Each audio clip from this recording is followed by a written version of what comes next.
আসসালামু আলাইকুম। এ পর্বে আমরা 90 পৃষ্ঠার 3 নম্বর যে সমস্যা সেই সমস্যাটি সমাধান করব। এখানে বলা হচ্ছে যে শিমুল ৮০,০০০ টাকা কোনো ব্যবসায় খাটিয়ে 2 বছরে ১,৭৫,০০০ টাকা মুনাফা পেল। শিমুলের শতকরা কত টাকা মুনাফা হলো?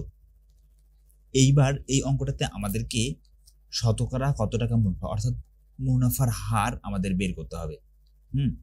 এর আগের অঙ্কগুলোতে আমরা সময় বের করেছি, কোনোটাতে আমরা মূলধন বের করেছি। এবার আমাদেরকে বের করতে হবে মুনাফার হার, আর বের করতে হবে, আর এর মান বের করতে হবে। এর আগে আমরা পি এর মান বের করা শিখেছি, এন এর মান বের করা শিখেছি। তো দেখেন, আমরা বরাবরের মতো সরল মুনাফার যে সূত্র আই সমান পি আর এন, এই সূত্রটাকেই ব্যবহার করব এক্ষেত্রেও। তো এখানে আসল হচ্ছে কত? আসল পি সমান ৮০,০০০ টাকা, এই যে ৮০,০০০ টাকা। সময় এন সমান কত বছর? 2 বছর, এই যেখানে বলছে 2 বছর। মুনাফা আই সমান কত? ১,৭৫,০০০ টাকা। তাহলে আমরা কি পাইলাম? পি পাইলাম, এন পাইলাম, আই পাইলাম। এখন আমাদের কি দরকার? মুনাফার হার, আর প্রয়োজন, তাই না? তো এই সূত্রটাকে আমরা আর ইজ ইকুয়াল টু 1/pn লিখতে পারি, তাই না? এখানে I is equal to P R N, আইটাকে এইদিকে রাখে আমরা যদি পিএনটাকে সমান চিহ্নের বাম দিকে নিয়ে আসি, তাহলে হচ্ছে পিএন ইজ ইকুয়াল টু আর, তাহলে আর ইজ ইকুয়াল টু I/pn। তাহলে মুনাফার হার আর সমান আমরা লিখতে পারি I/pn। এখন এইখানে আই এর মান কত? আই এর মান হচ্ছে ১,৭৫,০০০ টাকা। তাহলে আমরা আই এর মানটা বসিয়ে দিলাম। এরপরে পি এর মান কত? পি এর মান হচ্ছে ৮০,০০০, এই যে ৮০,০০০। এন এর মান কত? 2, তাহলে 2।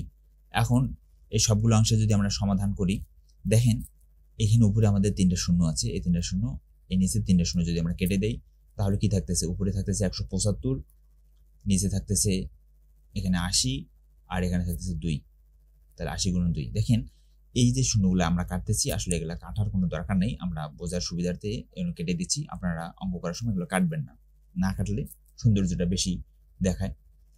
তো আমরা এখানে বোঝার সুবিধার্থে আসলে কেটে দিচ্ছি, ঠিক আছে? তো দেখেন এইভাবে আমরা মূলত এখানে ১৭৫ ভাগ ৮০ গুণন 2 পাইলাম, ঠিক আছে? এখন আমরা কি করব? এই অংশটা একটু সমাধান করার চেষ্টা করব। তো এটা আমরা ক্যালকুলেটরের হেল্প নিই। তো ক্যালকুলেটরের সাহায্যে যদি আমরা করি, তাহলে কি পাবো? দেখেন উপরে আছে আমাদের কি ১৭৫,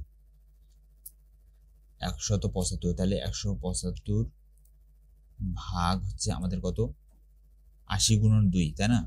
এই যে এখানে নিচে আছে ৮০ গুণন 2, তাহলে এটাকে আমরা একবারে লিখি ব্র্যাকেট ব্যবহার করে, তাহলে ব্র্যাকেট ৮০ গুণন হচ্ছে 2। দেখেন কত ফলাফল পাই আমরা। দেখেন ফলাফল আমরা পাইলাম সোজাসুজি ৩৫ ভাগ ৩২, এই যে ৩৫ ভাগ ৩২। তো এই ৩৫ ভাগ ৩২, যেহেতু আমাদেরকে প্রশ্নে বলা হচ্ছে যে শতকরা কত টাকা মুনাফা পেল, শতকরা অর্থাৎ যে উত্তরটা বের করতে হবে সেটা আমাদের শতকরায় বের করতে হবে, পার্সেন্টেজ বের করতে হবে। এই জন্য আমরা যে পাইলাম ৩৫ ভাগ ৩২, এটার সাথে আমরা ১০০% গুণ করে দেব, কেননা আমাদেরকে উত্তরটা শতকরায় দেখাতে হবে। তো ৩৫ ভাগ ৩২-এর সাথে যদি আমরা ১০০% গুণ করে দিই, তাহলে ফলাফল কি পাবো? দেখেন এই ৩৫ ভাগ ৩২ থেকে ফলাফল পাচ্ছি আমরা ১.09375, এটা মান পাচ্ছি। তো এটার সাথে যদি আমরা ১০০% গুণ করে দিই, তাহলে গুণ ১০০ গুণ করলেই আমরা পাবো কত? এই যে ১০৯.375। তো ৩৭, এটাকে আমরা লিখতে পারি ৩৮। তো ১০৯.38%, এটাই হচ্ছে আমাদের শতকরা। তাহলে এই যে শিমুলের যে লাভ হয়েছে 2 বছরে ৮০,০০০ টাকা থেকে মুনাফা পাইছে ১,৭৫,০০০ টাকা। তো এইখানে আসলে শিমুলের মুনাফার হার ছিল ১০৯ টাকা, অর্থাৎ ১০০ টাকায় ইনভেস্টে এসে ১০০ টাকাতে লাভ পেয়েছে ১০৯.৩৮ টাকা, অর্থাৎ মোটামুটি ১১০ টাকার সমান। তো এই ছিল আমাদের এই সমস্যার সমাধান। আশা করি আপনারা এই সমস্যাটি বুঝতে পেরেছেন।